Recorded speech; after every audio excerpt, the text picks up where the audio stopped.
Hello and welcome to Shaken Not Burned, a cocktail of solutions for a sustainable future. My name is Giulia Bottaro, I'm your co-host, and this week I'm interviewing Paul Finch, co-founder at Growth Studio. Growth Studio is a startups accelerator. What they do is help companies in the very early stages to get the financial support that they need to scale and become a viable business. Growth Studio in particular work with companies that are providing solutions to the triple planetary crisis, which is climate change, biodiversity loss, and pollution. Last year, they launched the Breathable Cities program, which was focused on air pollution in particular, and a lot of great companies came out of it, and we will be discussing it in the chat with Paul. Breathable Cities is now in its second iteration, so it's open for the cohort for next year. And a new program is also open for application. It's called Growth Studio Select, and that's focused on the triple planetary crisis that I mentioned before and will last for 12 months, which is quite long for a startups accelerator program. It's been a really great chat where we touch upon many issues, mostly on air quality, air pollutions, and the challenge to address these issues which affect each and every one of us, but are somehow so incredibly overlooked at the policy level and investment level. Sometimes it's a little bit difficult to understand who is responsible for something as encompassing as air pollution, but we really need to do something about this because it's unfair. People get really unwell and some people are dying. So without further ado, let's move on to the conversation.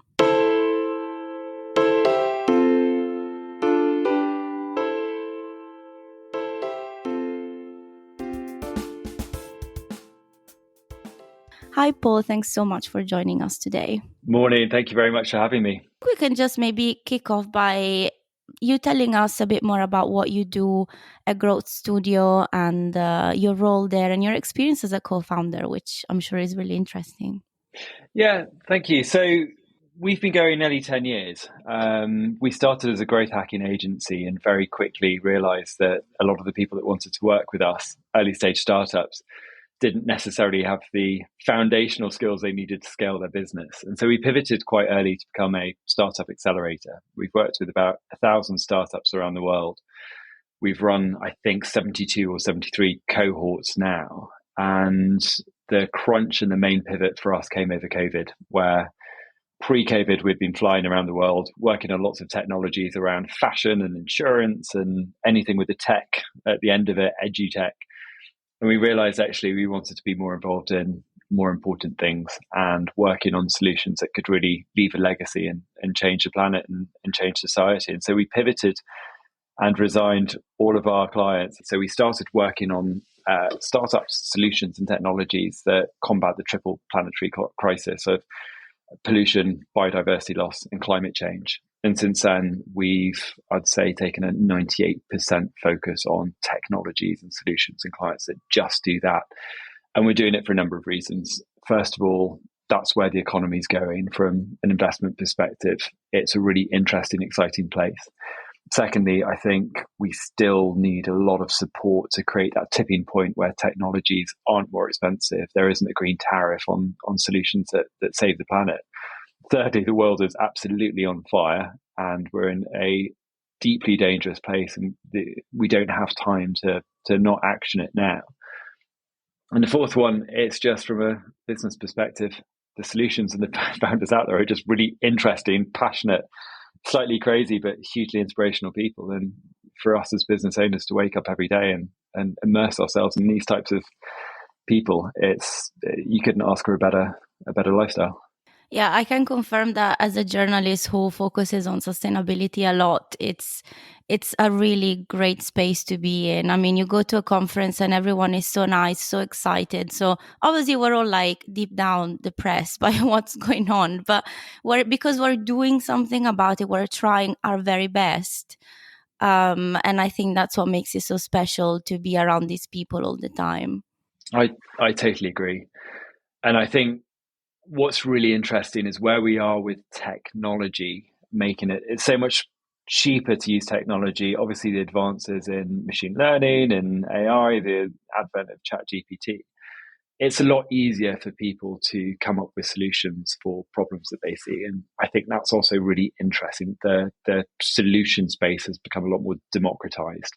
So it's not now just environmental scientists or hardware engineers. Anyone can create solutions pretty much in their bedroom that can be applied to fixing the climate crisis. And I think that's what's really exciting. It's the price and the availability of technology and people being interested. And it's never been easier to start a startup. Well, we're a minute 4 and this conversation is already so inspirational. I hope for our listeners as well.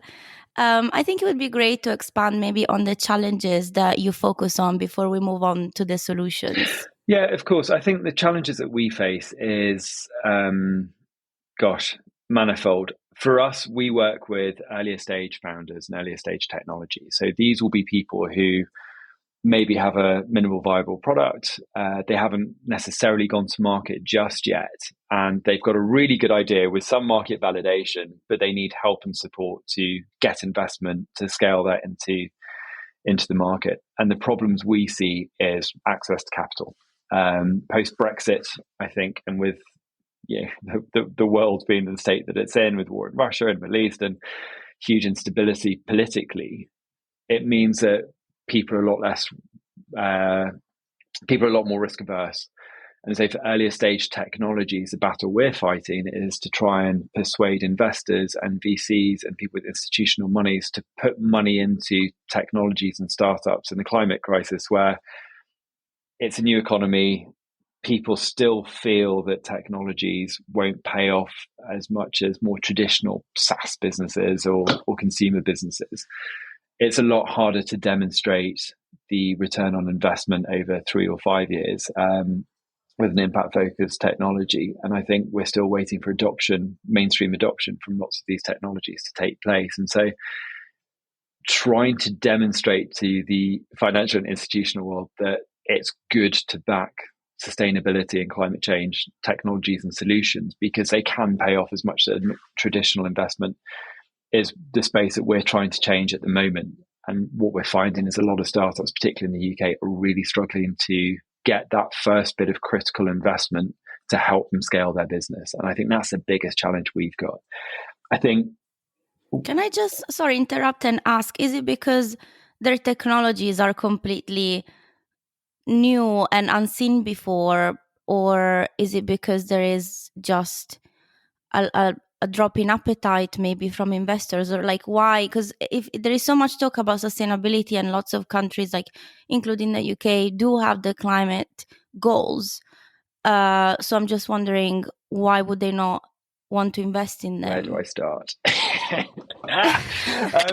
We've got time. Yeah, there's a number of things. I think, first of all, there is a lot of greenwashing. There's a lot of good intention. A lot of VCs, a lot of corporates are saying the right things and are trying to do the right things in terms of changing who they invest in, who they work with, what technologies or solutions they try and embed in their businesses. So the intentions are there, but I think when you've got new technologies that are operating in new sectors, new economies, doing things that are quite new, it's often quite hard for VCs and investors to really validate that it's a good solution, that there will be market adoption, that the market is big enough. And at the moment when we are in a space of political instability where money isn't as free flowing into the UK as it used to be, I can understand why VCs would put their money into technologies or solutions, markets or sectors that they're more familiar with, that they find it easier to understand and grow. So I think the first one is because it's new economy, it comes with a perception of risk. I think the second one is impact-driven businesses often they're slightly slower to pay off the return on investment. So if you're a VC working on 3, 5, 7 year window, you kind of want to get your money back quicker. And I suppose in new markets, these technologies are having to have longer sales processes. They're having to educate the market a bit more. They're still a bit untested. There is probably a green tariff and a green tax still that comes with more sustainable solutions that they have to compete with cheaper solutions that maybe don't make as big an impact. I think that's a consideration as well. Politics, it will be a really interesting space at the moment, particularly this year and next, to see what impact that has on money going into venture and sustainability startups. Labour, I think, are sane and doing the right things so far. I think they have more of a commitment to sustainability, climate change, clean air than Conservative do. I think the bloody news in the US of Trump is, I think, going to be re-elected. I think JD Vance is going to be his vice president. I think both of those are catastrophic for sustainability.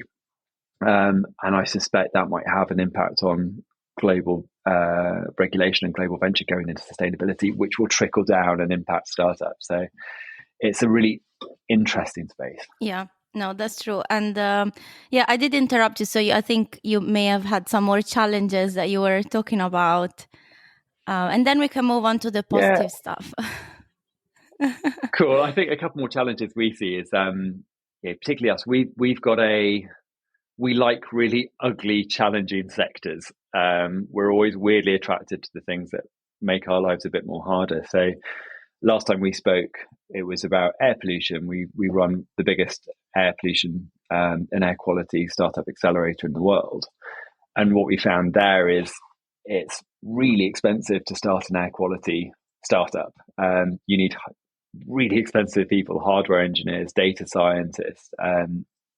Oftentimes you need hardware which traditionally UK VCs and UK finances don't seem to like as much as software. They don't feel it's as scalable. It feels like it's operationally a bit more challenging to invest in. People are having to work with governments and local councils. They're waiting on regulation. So there's lots of macro environments around the startups that also make it quite challenging. I think what we are seeing in terms of the positive is that more people are interested in trying to find solutions and create solutions. And I think people are really quite creative about thinking around some of the blockers maybe. So if people don't want to do hardware, they may be finding hardware from other sectors and applying it to air quality as an example. So with the good comes the bad. It is a challenging environment. We absolutely exist to demonstrate that a sustainability climate change business model is as interesting for a VC as a more traditional investment. And I suppose that's one of the premises of our business, is that we can really give investors viable business models to invest in. They just happen to be in a space of making the world a better place. Oh, I love that. So we can move on to the solution maybe. And you could talk us through some of the startups you've been working with. You've been going on for a long time, so I'm sure there is, plenty of examples there. Yeah, definitely. So some of the more interesting ones we've been working with recently have been in the air quality space. I think 2 or 3 that get me excited. One is a startup called Clean Drive. And what they realized is there's hundreds of thousands, if not millions, of diesel buses flying around the world every single day. And yes, there's this urge to try and electrify them. But actually, if you want to buy an electric bus, it's really expensive. You still need to undertake a lot of mining to get the core technology. The impact of buying an electric bus is expensive. It's not really feasible for a lot of bus operators. And so they've come up with a really nifty solution where you can drive your diesel bus into their garage, and within 2 or 3 days, they will have completely retrofitted your diesel bus to be an electric one. And it's genius. And I think the thing about that is that they've taken a existing problem and they've thought really pragmatically about what the solution can be. And so they can very easily help fleet managers electrify their buses.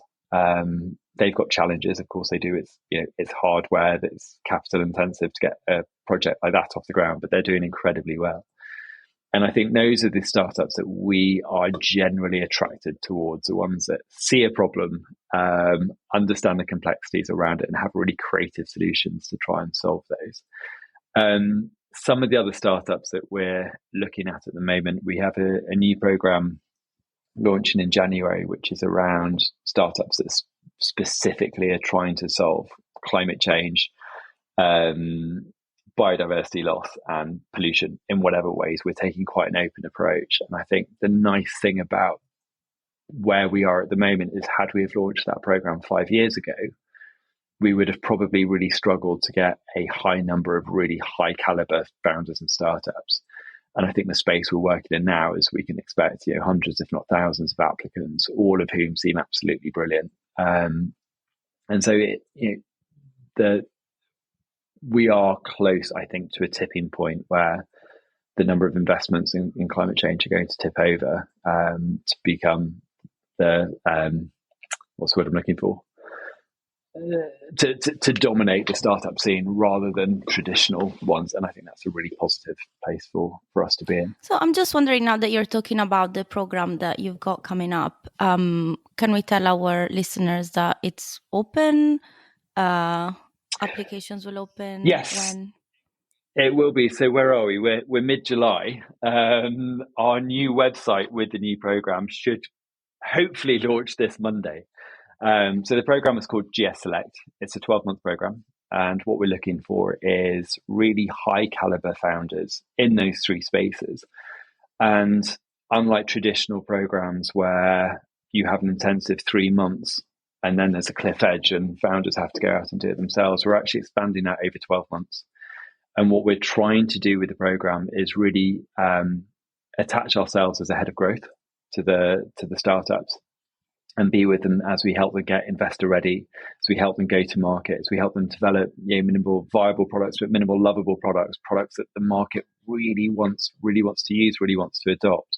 And so it's a very immersive program. And I think having a 12-month program to get them from a good opportunity to a really viable, scalable business model is a really interesting one. And then what we're also doing is at the end of that first 12 months is that we're going to be working with the startups as well to just help promote them into our ecosystem, to help them get further on investment. So it's a new model for us. Often we run much smaller programs, but I think what we're really wanting to do is get our skin in the game and really support startups for a much longer period and a lot more intensively than we have done traditionally. So we're really excited about that. We are looking to launch a second Breathable Cities Air Quality program. Again, dates are a little bit in flux at the moment. It's probably going to be at the start of next year. We might have applications open this side of Christmas if we can. But again, we're looking for air quality startups and build on the foundations of the program that we ran last year, which was really successful in terms of getting investment and commercial partnerships to air quality startups. So yeah, it's an exciting time. It's why I'm looking so old and tired. No, you don't. I can confirm you don't. Yeah, can you tell me a bit about the program last year then? What type of startups you worked with? Yeah, so what we recognized last year is that it's particularly difficult for any startups trying to improve air quality to get to market, to get investment, to get deals for a number of reasons. Air quality is one of these major health issues that affects every single one of us everywhere around the world. And yet we don't have enough solutions that are out there. We don't have as much interest in people trying to reduce emissions, reduce pollutions, to try and come up with really innovative ways to make sure that we're not giving children and people and pregnant lady and marginalized communities all of the health issues that come with air quality, from diabetes to lung cancer to COPD to asthma to you name it. And there was a real dearth of solutions. So the program was set up to try and find startups that we felt could have a considerable impact on air quality, and specifically in London to start with, the very first program, and to help them grow their business, scale their solution, get investment, and find better ways that people like local governments, councils, and corporates could adopt their solutions. And what we found is we were able to change the minds of investors quite considerably, from not really wanting to touch air quality because they didn't really understand the sector or the startups, to really seeing that there were viable business models there and that the sector's changing. And I think what we find in air quality, which I think is indicative of a lot of climate change and biodiversity loss problems, is no one really knows whose problem it is. So if you were to take over Keir Starmer's job today, how would you solve air quality? Is it a health budget? Is it a transport budget? Is it an industry budget? Who's ultimately responsible for reducing air pollution and improving air quality? It impacts the NHS, it impacts productivity, it impacts GDP, it impacts every single metric across society, but yet no one really owns or is taking ownership for fixing it. And I suppose that's one of the biggest challenges that we've got. And I think that is a bit more indicative of every problem with climate change, biodiversity loss is whose desk does it sit on? Yeah, I think that usually when you think about solving air quality, you think about reducing traffic. And, that is already a whole can of worms, because someone wants to, it happened in London, was it last year, early this year?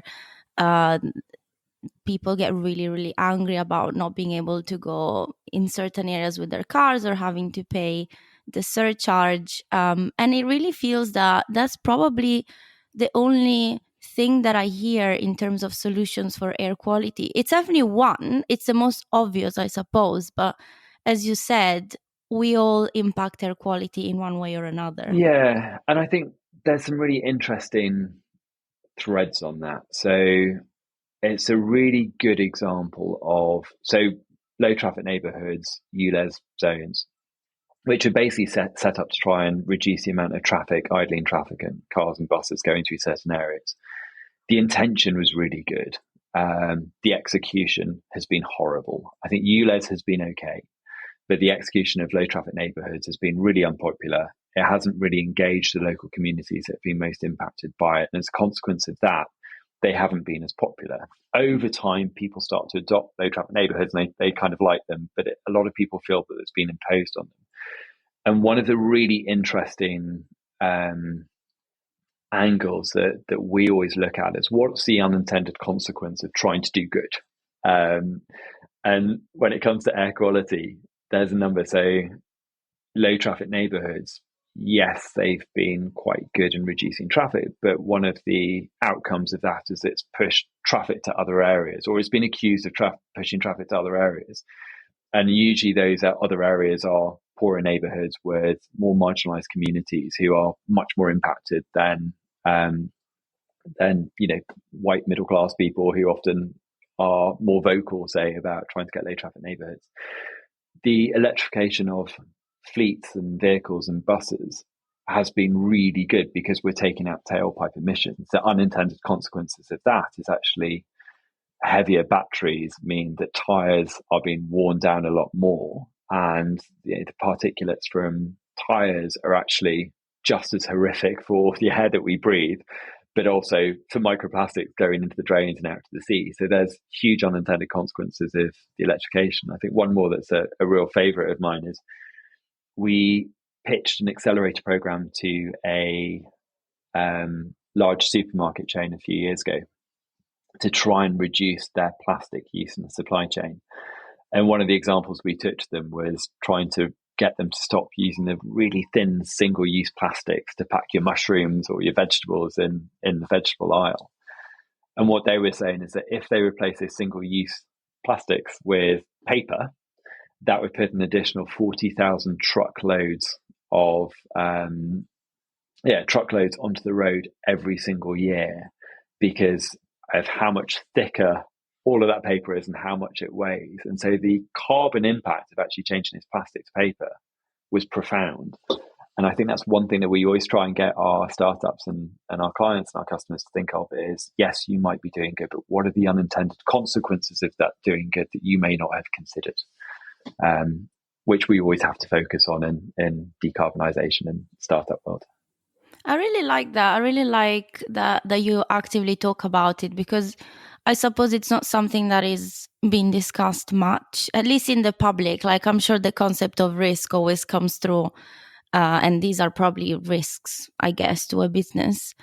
But yeah, that's really interesting. And yeah, I suppose it's like, unfortunately, plastics in a way does save emissions or raw materials elsewhere.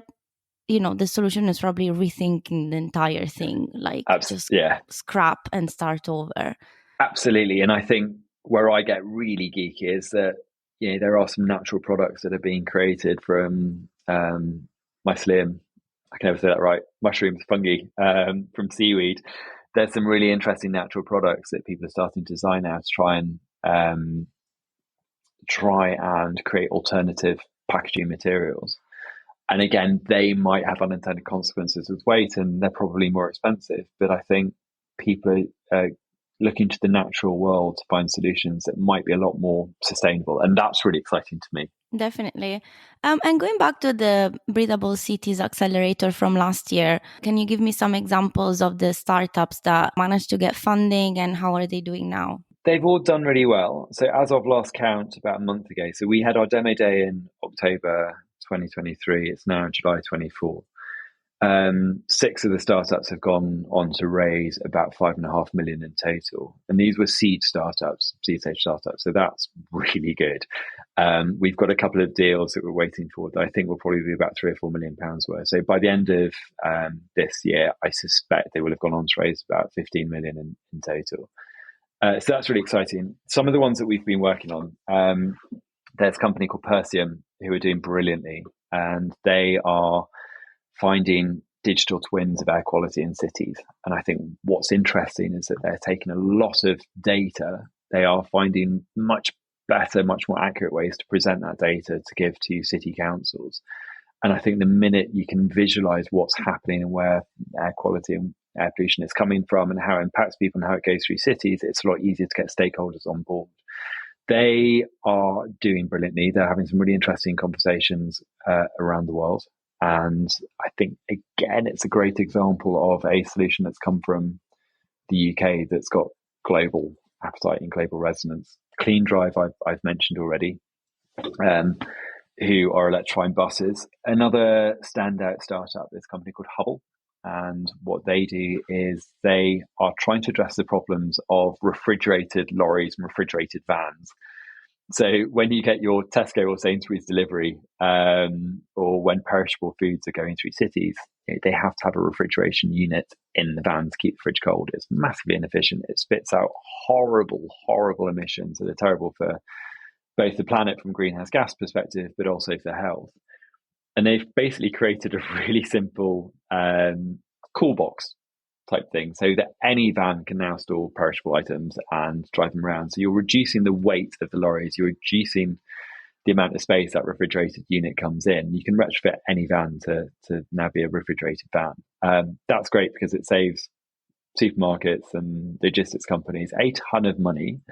It keeps food fresher, safer for longer, and it's reducing the weight of vehicles. So that's a diesel reduction, it's a carbon reduction, it's an emissions reduction, but it's a cost reduction as well. So instead of being like a fridge running on electricity or like a battery, it's just like one of those boxes that people take to the beach to keep the food basically cold. Okay. In essence, that's I mean, it's a lot more complicated than that, but yes. in essence, that's exactly what it is.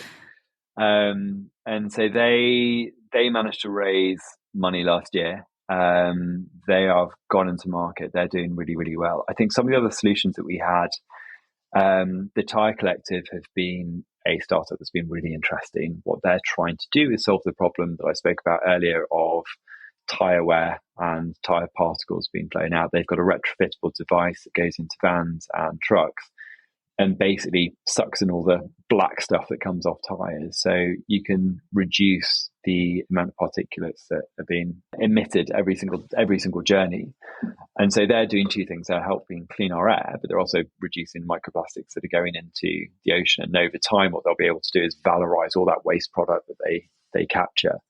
Sorry to interrupt, but this is a real under-discussed problem, the tires and all the microparticles that they release.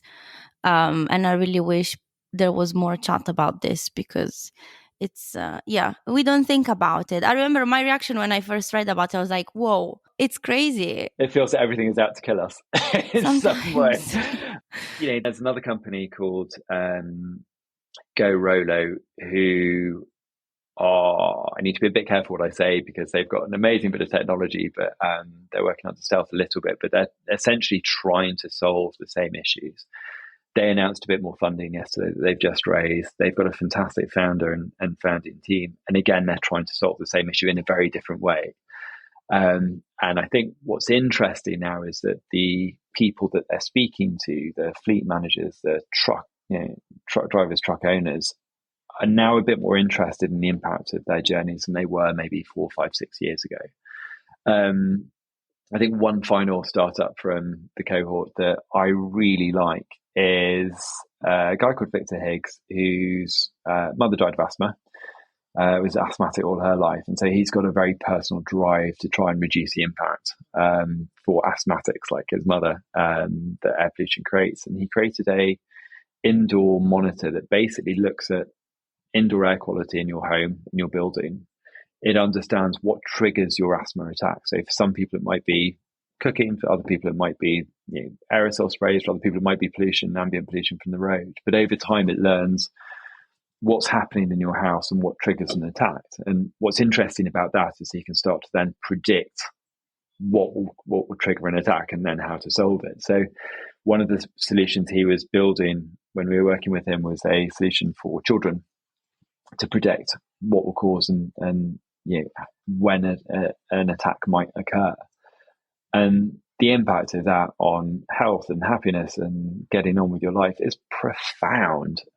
It's making a real personal, human, tangible difference. And from a very cold capitalist perspective, the amount of money that they can save the NHS or health providers by being able to almost prevent people having an attack and having to go to hospital is huge. 5-6 years ago, we worked with the NHS in Manchester, and one of the biggest problems they were trying to solve was COPD, which is an acute pulmonary issue. Any single time someone turned up to a reception anywhere in Manchester, it cost about £84 for the NHS, and that was a benchmark. So the fewer people that turned up to reception anywhere in the council, the more money they could save. If you can prevent people from needing to go to the doctor in the first place, the compounding impact of that is considerable for a health provider. So interesting technologies like that really float our boat. They've got real human impact and industry impact. If your child has an asthma attack and you need to go to hospital, I mean, it must be such a horrible moment, traumatic for everyone involved. So it brings a lot of peace of mind, saves money to the NHS. And hopefully one day the air quality will be so good that fingers crossed. Fingers crossed. We were really fortunate that we were able to work with Rosamund Kissy Deborah in the last program, and she's an air pollution activist.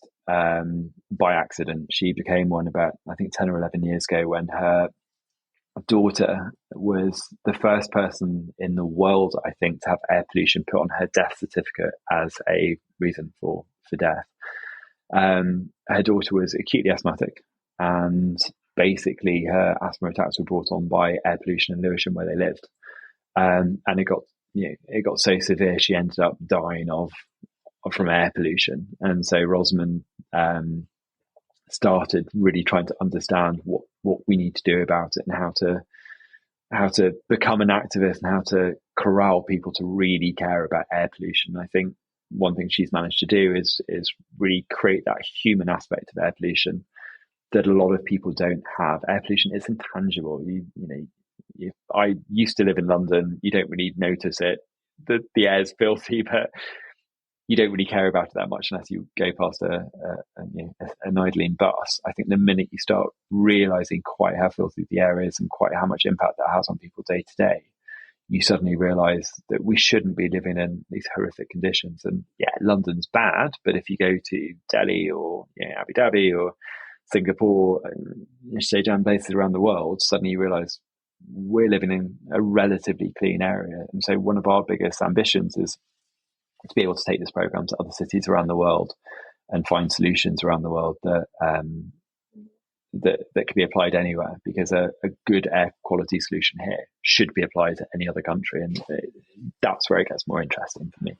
Yeah, definitely. And I'm thinking, when you say about being in London is bad, sometimes I think I'm from a small town in Italy. So when you think about the countryside, you think, oh, it's an idyllic place with great air. But actually, I was horrified to realize that it's one of the most polluted areas in Europe. It's just the geography of it is a very naturalized area. It's a flat surrounded by mountains. There is barely any circulation. And so even though we live in the countryside, well, I live in London now, which is not much better anyway. Even you're in the countryside, yet you're breathing in horrible air. And because Milan is in the middle of this flat, there were huge news recently about the fact that people were told to not run outside because the air quality was so bad. And we can't live like this. We simply cannot. It's not fair on anyone. And yeah, as you said, there are solutions. We just need to give them the time of the day. It's given the time of day, but it's also, we need systematic change. And I think that's the real challenge we found is, there are people in government and councils that are trying to do stuff, but they don't have enough money. Policy isn't really helping us. There's not enough competence, I would say, at a higher level to really address air quality. I think Sadiq Khan has been brilliant in trying to address it. I think he's, whatever people's politics are, I think he is someone that's taken air quality and really shone a light under it.